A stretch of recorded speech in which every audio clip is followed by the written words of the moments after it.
Good afternoon, all. I'm seeing something weird on my screen. Eli, can we get all three of our panelists up on the screen? Here we go. Okay. Good afternoon, everyone. It is a pleasure to be with you at the 10th annual Environmental Justice and Health Equity Symposium for the University of Maryland Center for Environmental Justice and Health Equity.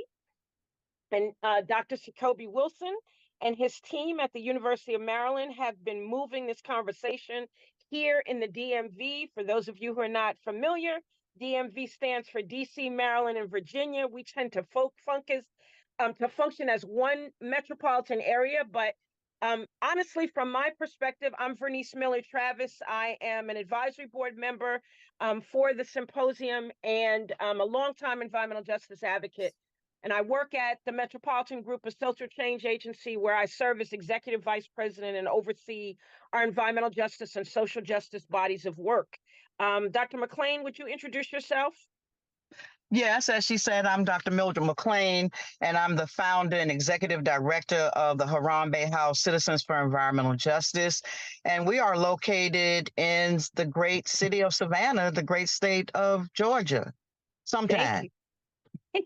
And Brad, would you introduce yourself?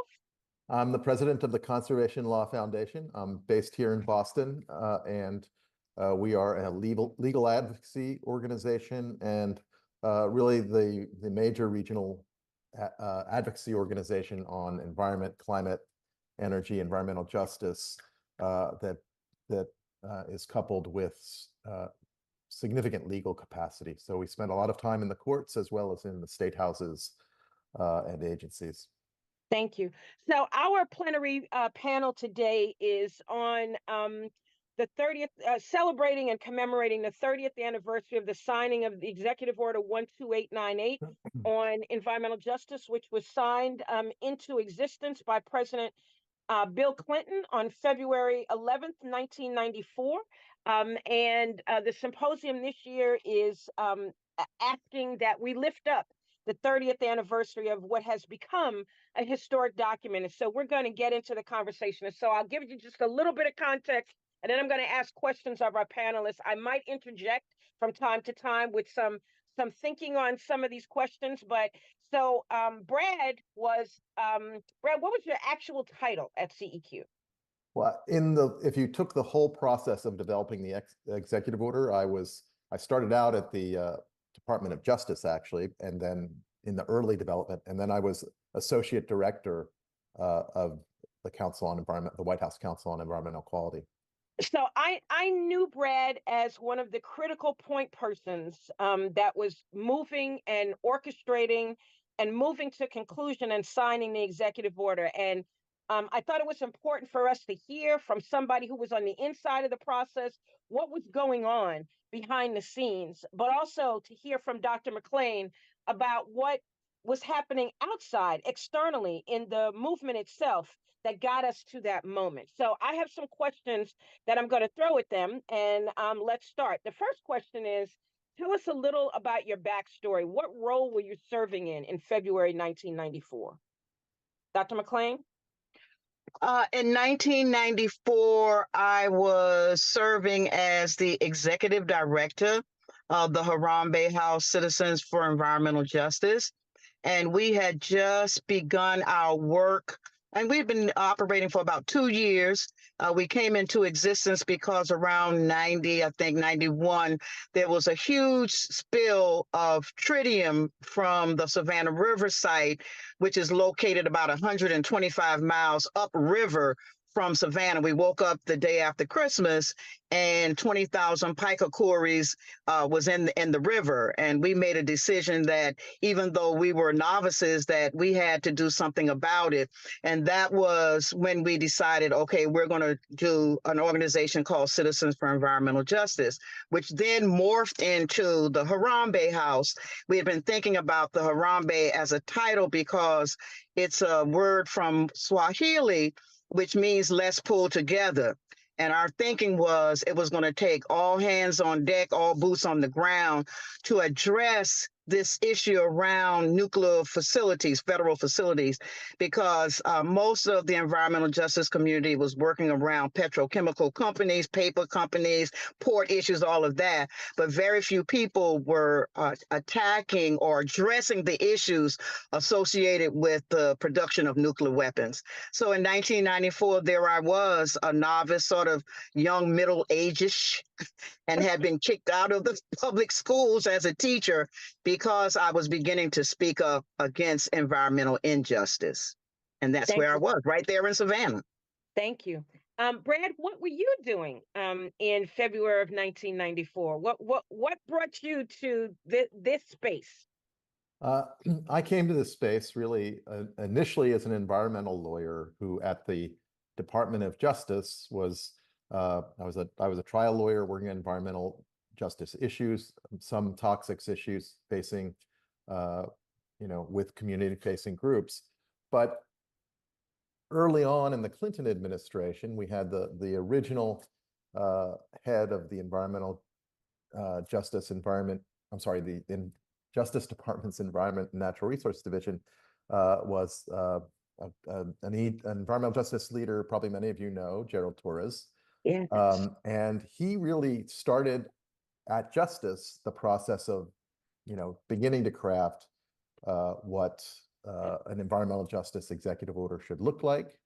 And I was engaged in that process with a number of different White House staff, including Linda Bregan at the time. And then as the idea began to get traction, and particularly as the advocacy of the environmental justice leadership really started to heat up, right about the time I transitioned to the Clinton White House, where this became front and center on my desk. Bernice, I want Yes. to add something just came to my mind. I was also in the process of building a relationship with this kind of a strange guy that was with EPA. His name is Tim Fields.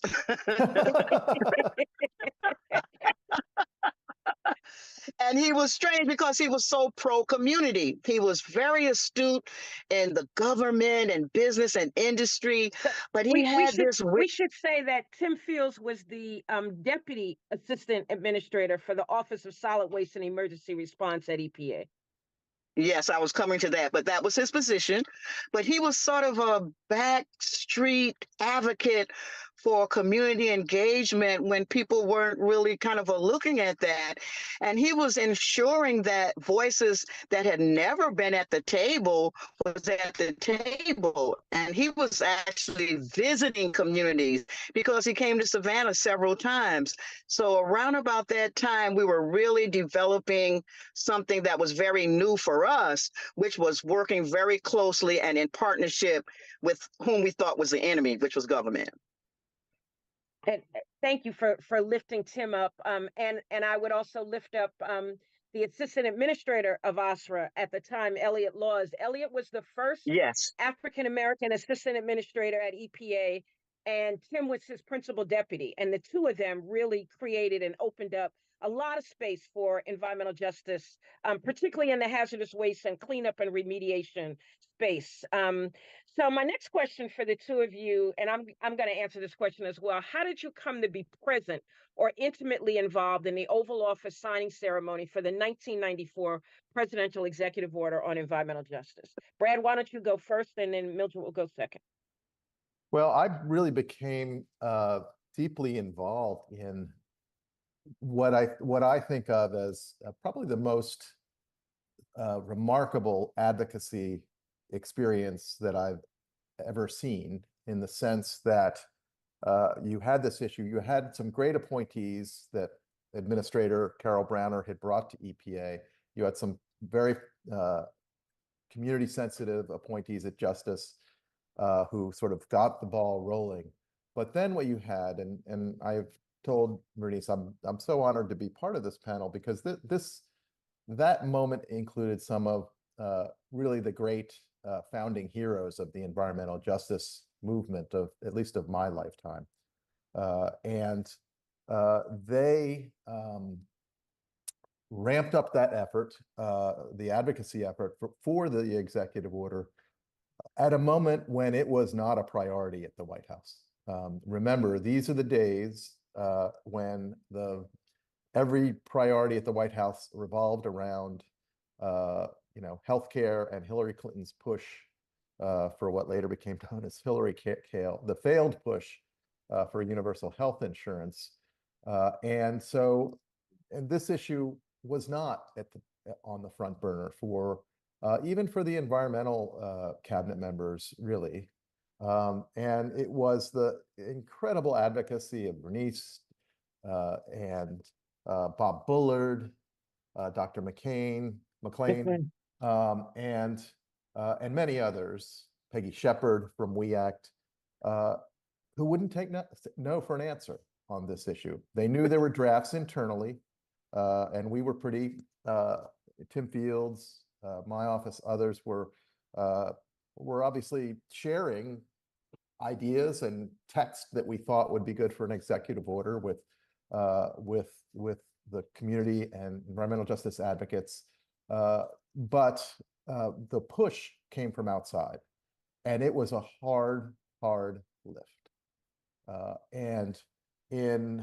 When most people go to and advocates, including environmental advocates, go to the White House, they're so pleased to be insiders, treated as insiders in the halls of power, that they don't always raise their voices.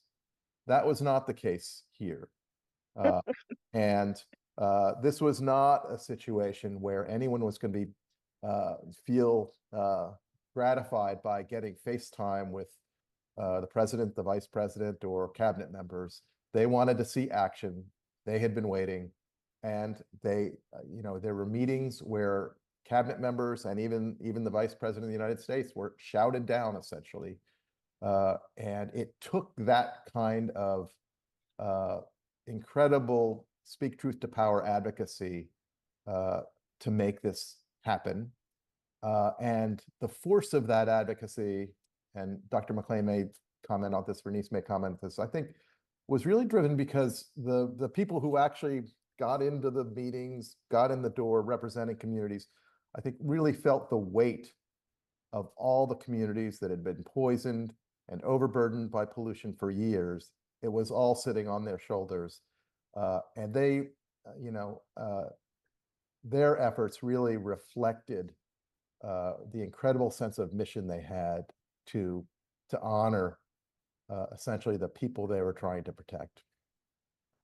Thank you, Brad. Over to you, Mildred. That's a perfect introduction to how did you come to be in the Oval Office with President Clinton and Vice President Gore and Carol Browner, and John Lewis was there, and John Conyers was there, and Senator Carol Moseley Braun. I mean, it was quite the packed room. Mildred, how did you come to be in the room Well, that day? I was a backstreet kid, so I was always in the background. But something that Brad said was sort of the impetus of all of us being involved. It was feeling the weight. That was so key, Brad. Feeling the weight of the burden that community residents had been feeling for so long and had no voice. And remember, we were just coming off of the heels of a very successful summit called the People of Color Leadership Summit, Environmental Justice Leadership Summit, that had been held in Washington, where over 500 people from around the country and around the world 1,100. participated. Oh my goodness. Thank you for that correction. 1,100, which is probably more. Me, that's how I know. Amen. Amen. And so we were coming from this incredible summit that displayed the possibility and the vision of all these different communities with different kinds of partners coming together to really face off environmental injustice and to really strategically think through how we were going to achieve environmental justice.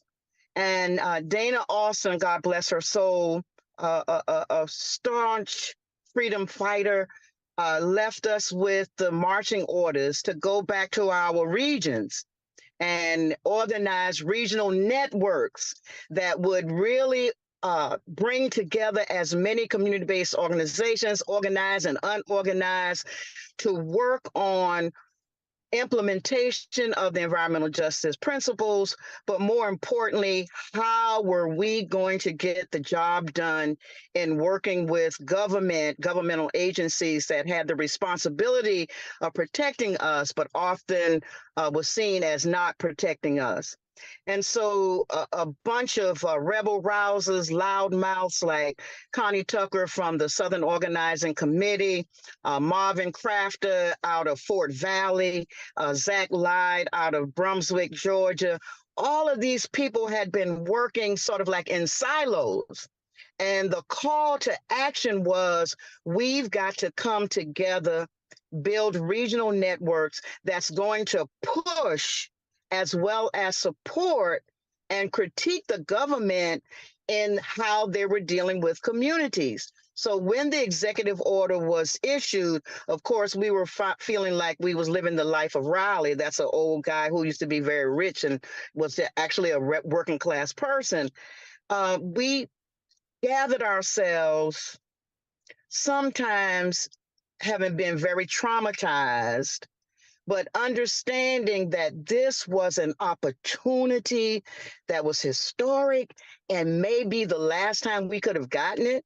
So we had to galvanize ourselves to work in such a way that we were sort of in that new iteration under President Biden, when he talked about the nation's promises of justice, liberty, equality, the right to breathe clean air, to drink good water, to eat good food, all of that. We were in the midst of building the foundation that had been issued through that executive order, even though we didn't understand everything that was in it. We thought it was a panacea, but it was just a door that was opening for us to have greater voice, but even more importantly, that voice being anchored in power, the possibility of power to shape and move things in a very different way. And you had an administration that was willing to take that chance. Absolutely. So let me paint a picture for the audience about what actually happened on this day.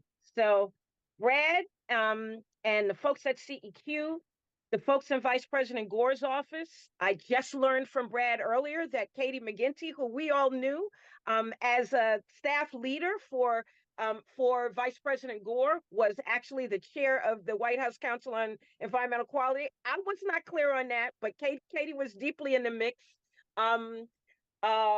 Brian, remind me, Brian Brad, Burke. Brian Burke was at the Domestic Policy Council at the White House. And as Brad said, they were having conversations with lots of EJ leaders. And Gerald Torres was sort of building this framework at the Justice Department. He was, I think, special advisor for environmental justice and tribal governance for the Attorney General, Janet Reno.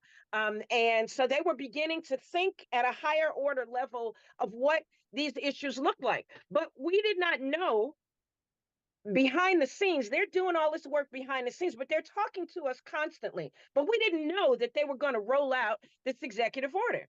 And so we are all, Mildred and myself, just about, 1,700 EJ leaders were in Crystal City, Virginia, at a conference on health research needs to advance environmental justice, which was a conference sponsored by the National Institutes of Environmental Health Sciences and EPA on how to reframe the federal public health and science research framework to begin to capture what was happening to people of color and communities of color that was really unique and not actually a part of how the federal government went about conducting research. So we're having a grand old time at this conference.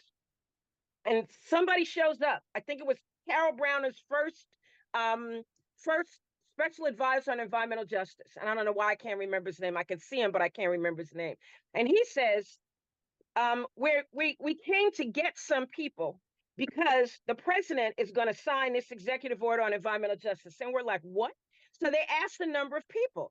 And they asked Richard Moore. Richard said no, because he didn't have a chance to talk to other members of the Southwest Network on Economic and Environmental Justice. They asked Bunyan Bryant. Bunyan was helping to lead that conference. Bunyan said no. They asked Bob Bullard. They asked Beverly Wright. They asked me. They asked Mildred. They asked Connie. They asked Pat Bryant.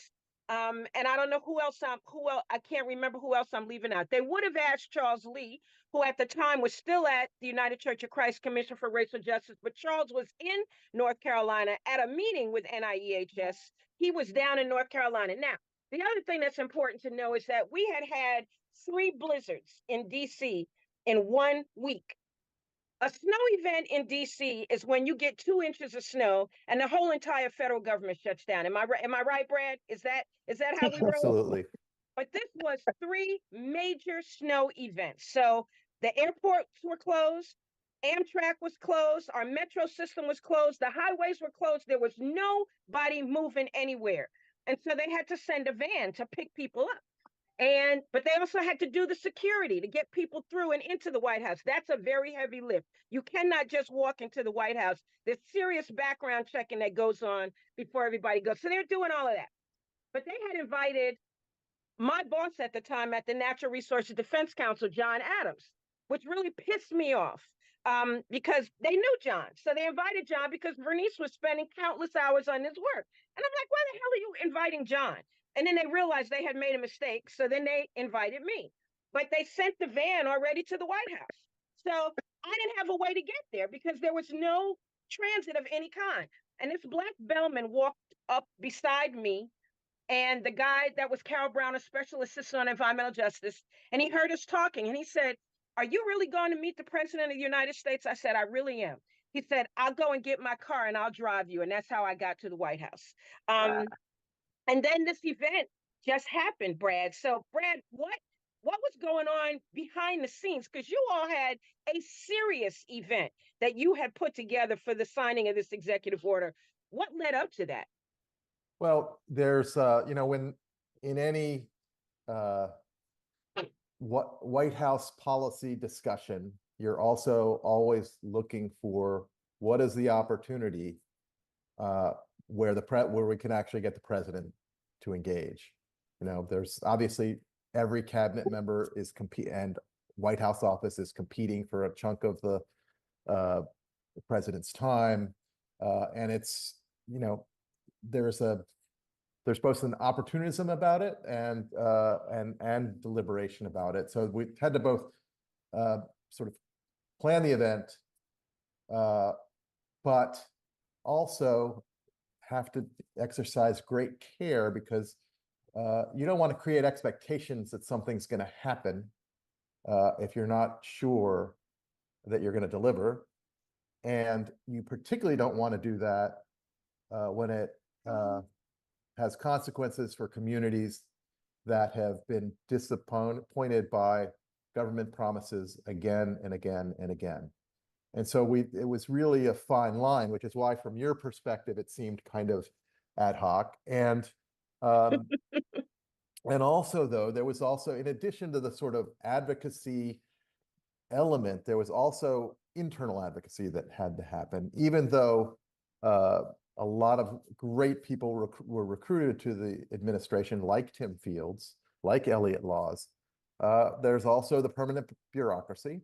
And even within, what I think of as more community-friendly agencies like EPA, you have folks whose first thought is, oh, is this going to make it harder for me to write my permits? Well, yeah, looking at cumulative impacts, that's going to make the permitting process harder. It may lead to litigation. And for Department of Defense, so many communities, live near toxic facilities, or Department of Energy with Savannah River.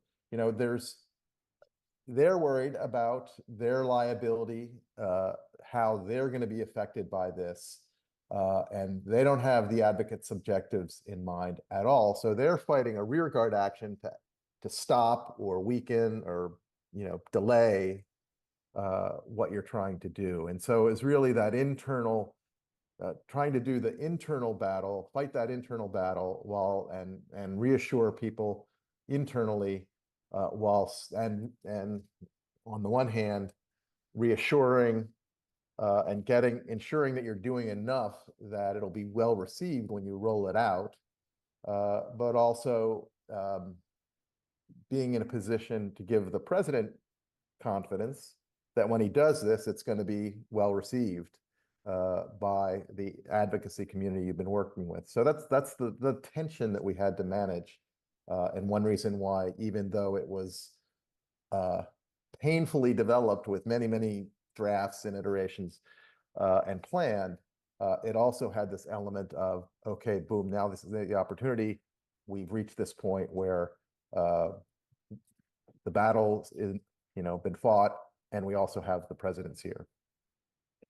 So But that same, Sister Bernice, that Go ahead. same internal conflict was happening amongst the EJ community, because we were not all on the same page. We were trying to get there.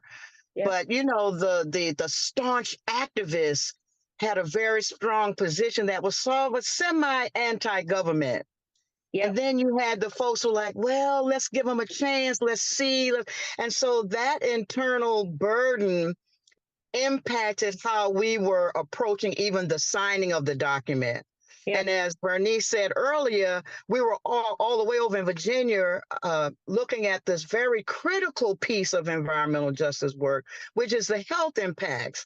So you had to make a decision now, am I going to stay here and fight for some long-term policies and changes, or am I going to run over and get that starlight for about 5 seconds on the signing and everything? And so it was really a lot of conflicts within our own community as to how we were going to see this document, how we were going to use it, because the historic memory, particularly of Southerners, was that we have signed documents before and they have been reneged on, they've been watered down, they didn't have any strong enforcement stuff going on, so why bother? Yeah. And so there were those of us who said, well, let's give it a shot. Let's do it again. And so again, you see a mirrored process going on amongst Inside and out. government and community. Yeah, that's a really excellent point that you've both made. And I just want to lift up for the audience. It wasn't just a piece of paper that was signed. Brad is really giving you a very high level overview of all the organizing that had to go on across the breadth of the federal government, right? It wasn't just two agencies talking to the White House. A presidential executive order speaks on behalf of the president for the whole of the entire government. So that's a major piece of organizing policy.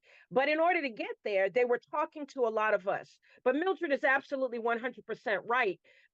It came so quickly, it seemed like, on that particular day, that even people who were invited decided not to go because they hadn't had a chance to talk to their own folks about what does this mean? Do we want to be in this photo op, right? Do we want to be in this picture with President Clinton? Are we there yet? But it takes a lot of organizing. And so for those of you who are in this field and in this work now, every piece of policy that you see rolled out, you can't even begin to count the hours of time that advocates and their allies within federal government have spent to get that piece of paper or that policy or that codicil. Sometimes it's just, let's add a half a sentence to, like, NEPA, right? NEPA just got revised and we've got new language in NEPA.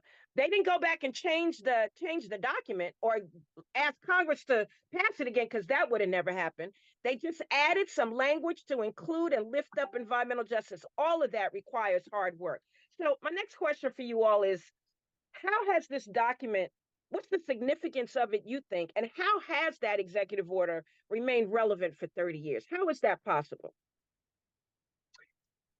Well, for community, we still rely on it. Sometimes we have to dust it off and remember everything that's in it. But what the most salient part of that document is found in the preamble, where it talks about looking at the role of government, looking at how government programs, offices, projects, initiatives all the permitting, everything, how that's done, and how it's done in such a way that it created additional burdens on the communities that we so love. And that was very new for us to see actually a president and an administration saying to the government, hey, look, guys, we kind of failed, we fell short, and so we've got to do something about it. So I want you to go back and go from the top to the bottom, inside out, and look at where we have erred, and consider the comments and the long-standing hard work, the tremendous amount of hours put in by community with very little resources to convince the government in such a way and insinuate itself in such a way that the language itself reflected all of the hard work that was put in. No, it wasn't no dream document. It wasn't the Declaration of Independence, but it was so close for us. I mean, it gave us now a working tool that we could march into different offices and say, this is what the president said. This is what we're supposed to do. This is what the government agencies are supposed to do. And I commend Tim Fields again, because he was on a road show starting in Atlanta to Dad was talking convince the about people. that. Yeah, that was trying to convince the people this is a good starting point. It's not perfect, but we have something that for the first time we can work with that actually, in fact, uses the word environmental justice. Brad, if you could answer that question, but also say a little bit about that roadshow. Well, you know, the first challenge of making sure that the executive order was, recognized as a real milestone by the advocacy community was, that's the first step. But the second step is really selling it more broadly.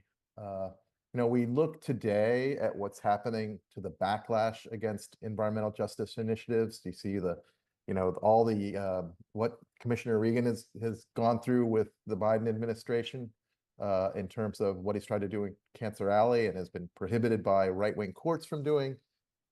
There was backlash then too.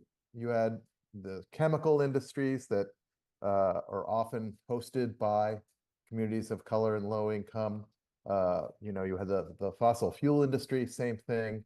They were looking to minimize this and marginalize this from the outset. And Tim, on behalf of EPA, really took the lead in giving it a strong enough presence in the agencies, embedding it in the agencies enough that it couldn't be ignored.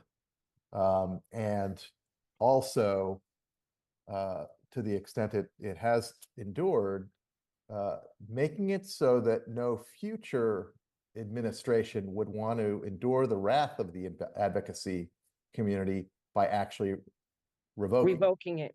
Yeah, that doesn't, there are a number of administrations where it was largely ignored. Although even in the Trump administration, I was surprised. There were a number of senior EPA officials who did take it seriously and did try to honor its terms.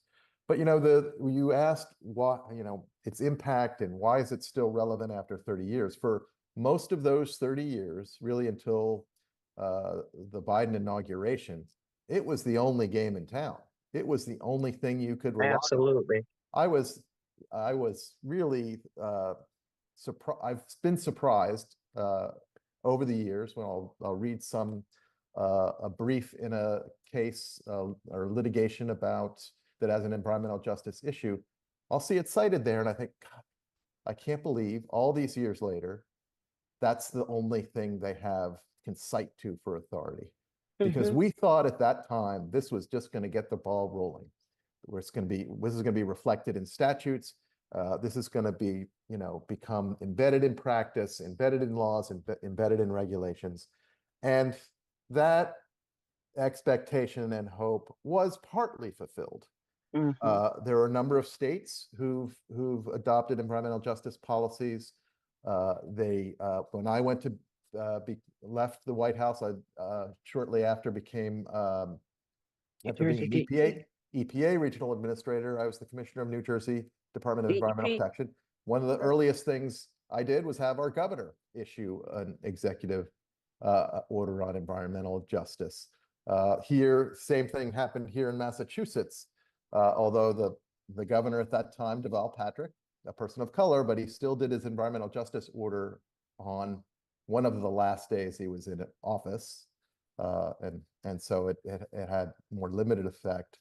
But you do have that it did have that ripple effect on many states, at least more progressive states.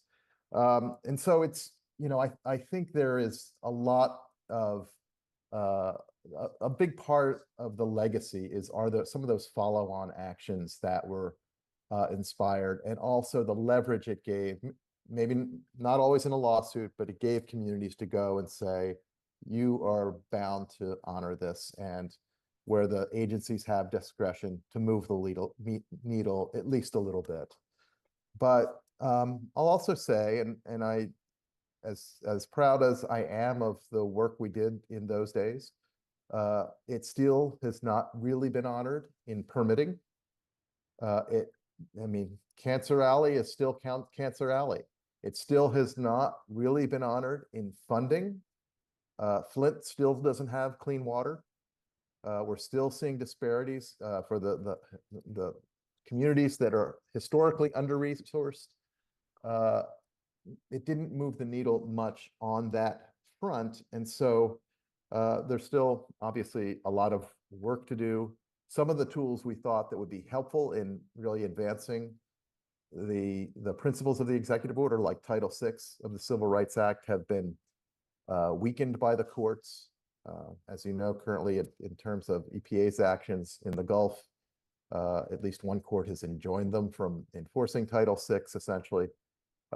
So we have a lot of work to do. There are a lot of things that did not get done that we had hoped and expected would happen.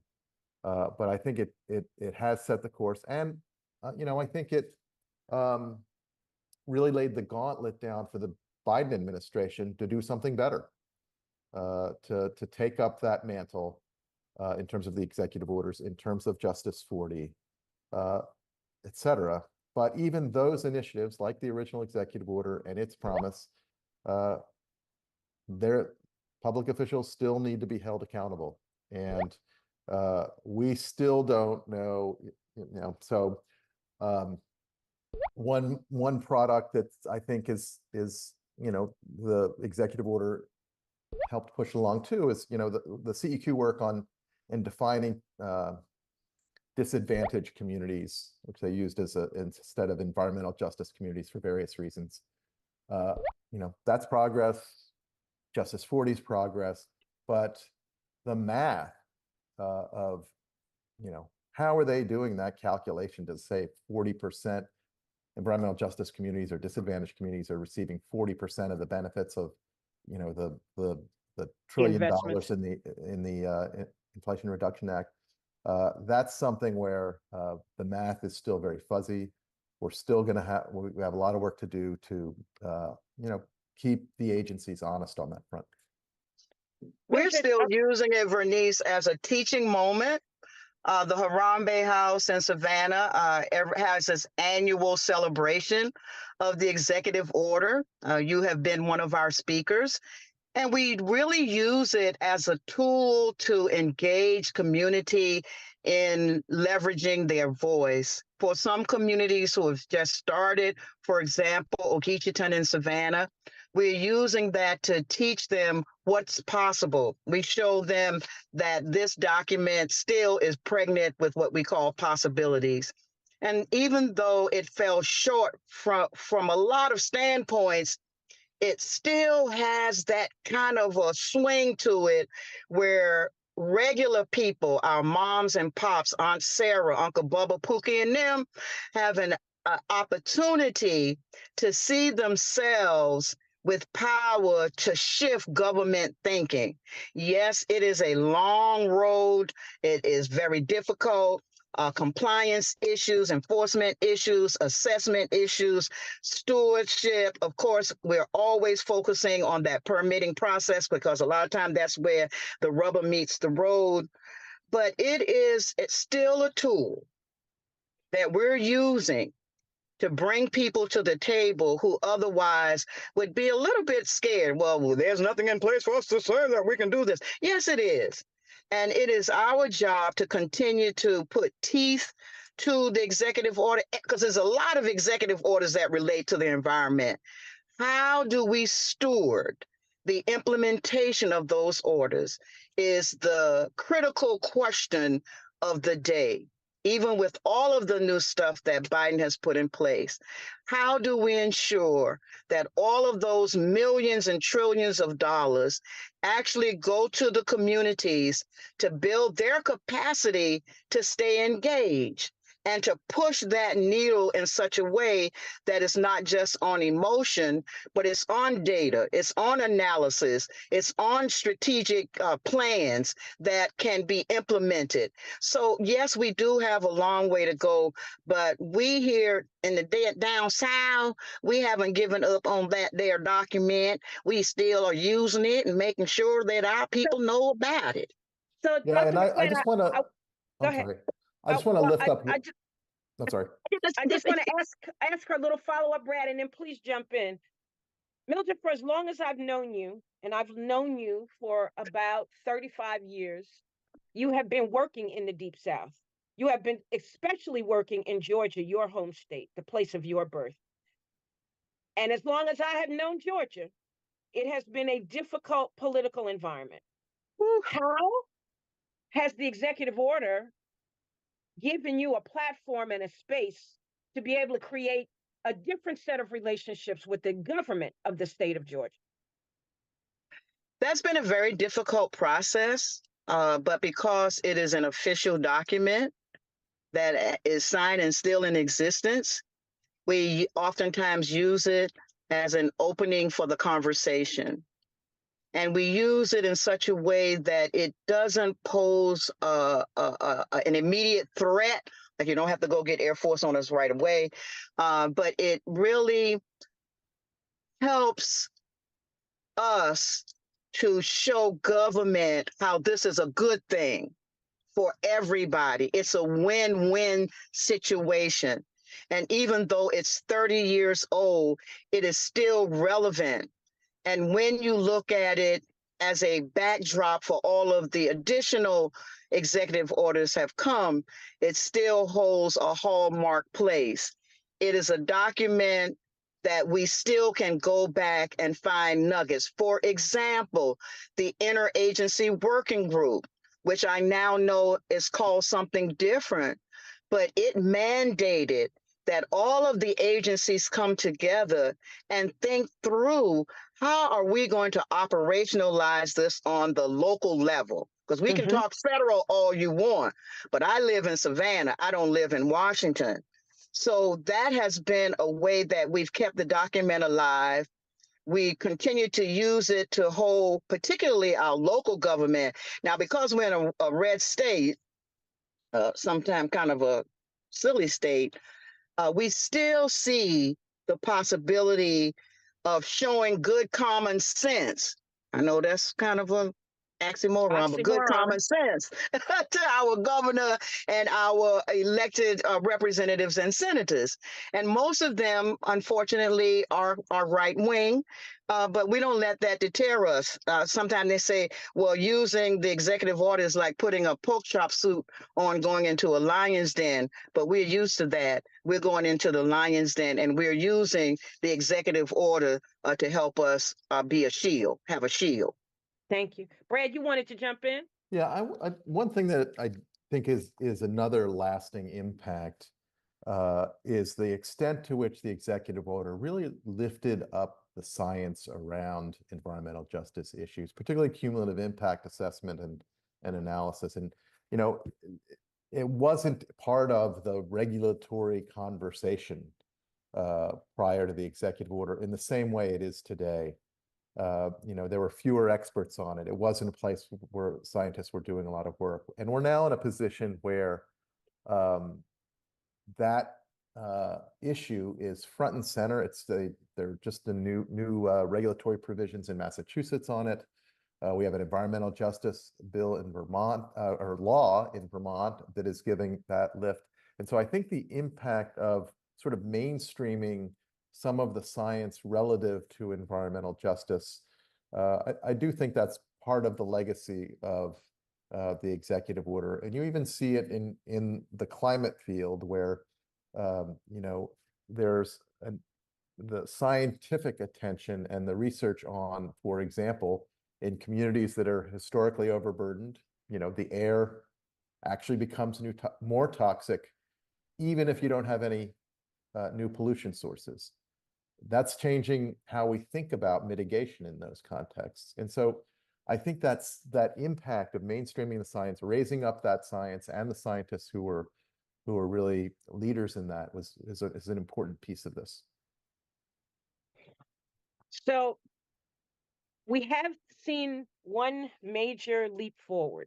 And Brad mentioned this in his earlier comments, but on the day that President Biden was inaugurated, he rolled out a slew of executive orders, and and then on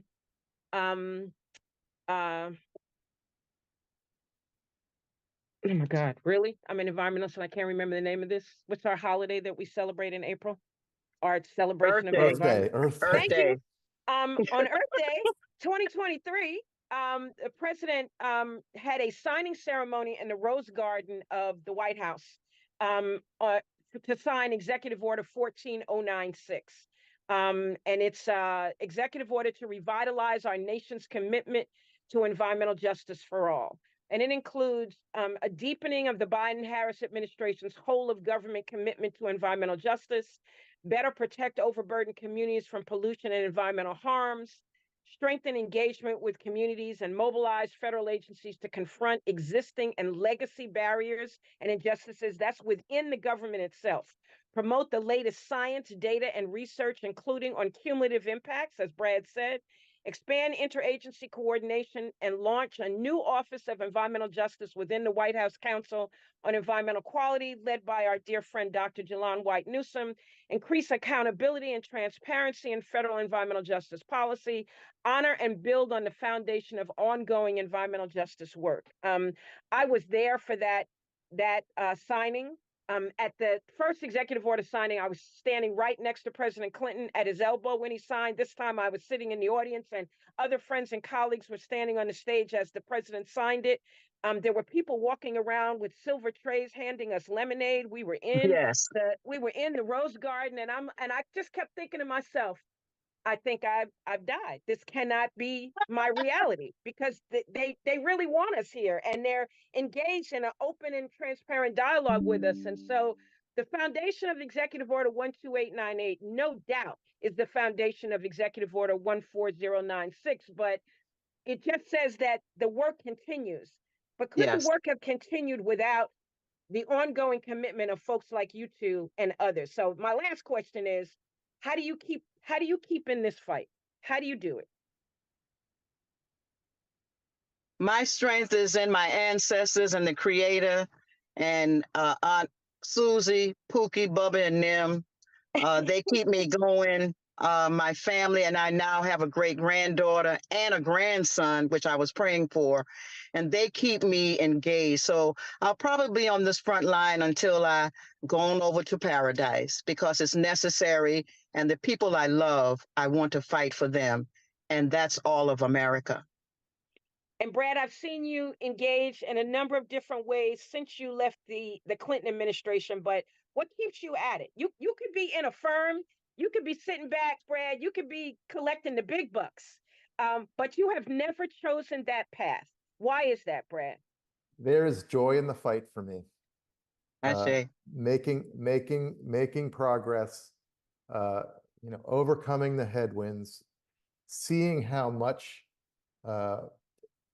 people are putting on the line, and at the community level, is inspiring, and that's that keeps me going. There is joy in fighting that fight, because who's benefiting from it, and you know what'll happen if you don't fight.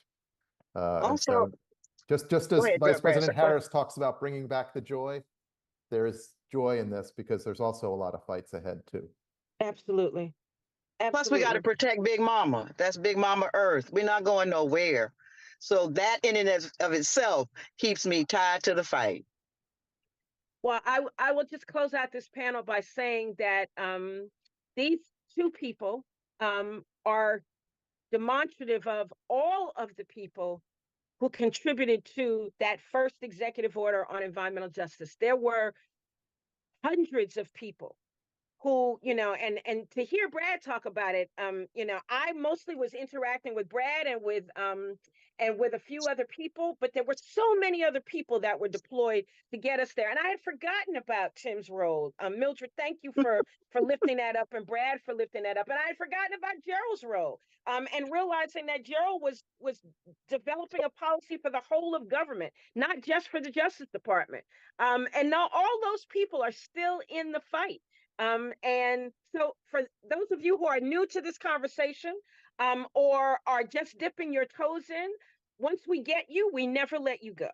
And That's right. no matter where you are, there is a role for you to be a part of the battle to advance environmental justice, no matter where you sit, inside of government, outside of government, in the private sector, wherever you are, in academia, certainly on the front lines in communities, there is a role for you. And we welcome you all to this battle to advance environmental justice. Thank you, Dr. Mildred McClain. Thank you, Bradley Thank you. Campbell. Thank you, Bernice. University of Maryland, CEEJH, for creating this space and for acknowledging the 30th anniversary of the signing of the first ever executive order on environmental justice. I We'll say. be seeing you in other sessions, you all.